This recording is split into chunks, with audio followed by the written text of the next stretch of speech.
So to begin with, go to SQLite on the browser by searching for it. SQLite Home.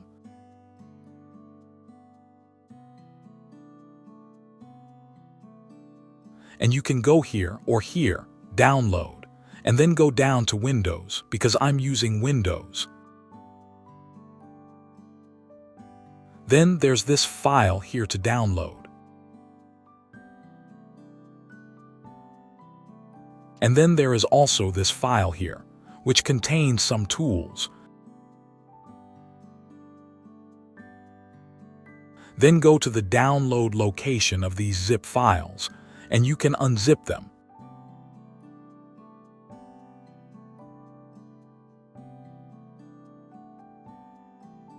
I like to do it like this, and then put them into this location, by just copying them and unzipping them.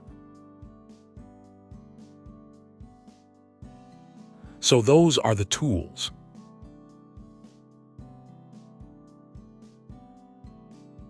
Here is the database engine file, and now you can close these.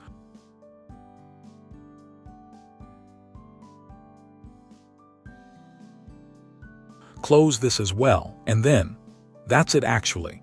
That is just what it means to install SQLite. Just copying these files and having them sit on your operating system. Then you can go to the command prompt.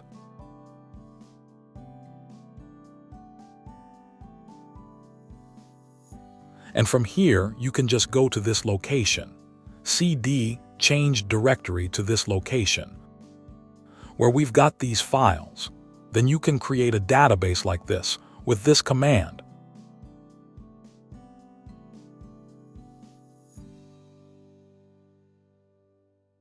And then you see, it doesn't create the database file yet, because it just creates it in memory.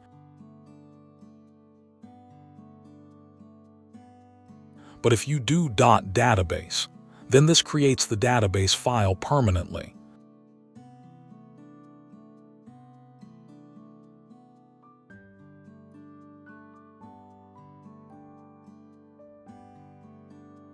Then you can exit SQLite by doing .exit, and then you can go back into it using this SQLite 3.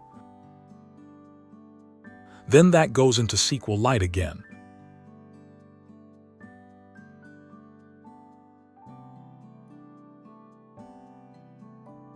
And then we open the database. So from within SQLite, we go into the test1 database.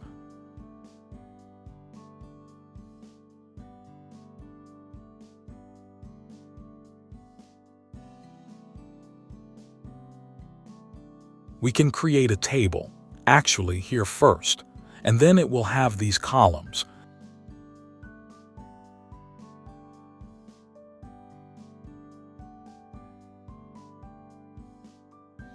And then we can do a select, and we see that there's nothing in the table because it's a blank table at the moment. So then we use some insert statements here to insert some data into our table.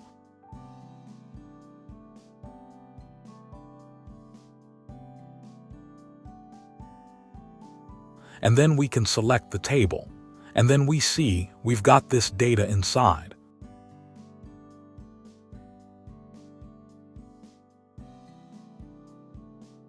So that's how you can then exit, and that means you have come back out of SQLite.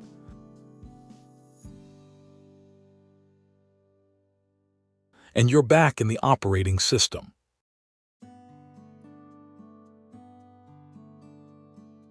So that's how you download SQLite and put it on your operating system and use it using the command prompt.